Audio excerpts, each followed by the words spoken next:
Weekly challenge. Dapat ba nating tapusin?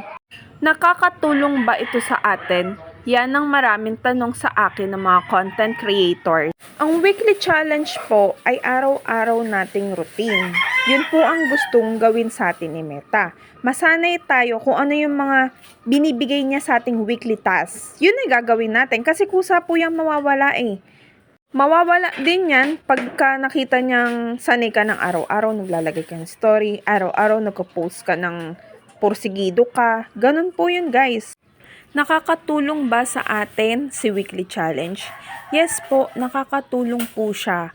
Kasi unti-unti, nasasanay ka mag-post. So unti-unti, mabubus ka hanggang sa mapansin ka ni Meta o ni Algo.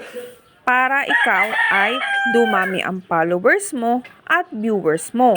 Pero ang iba po ang tinatanong sa akin kung may kaugnayan ba siya sa tools natin. Ito daw po ba ay makakapag-unlock ng tools? Hindi po. Hindi naman siya makakapag-unlock ng tools. Tinutulungan lang niya tayo.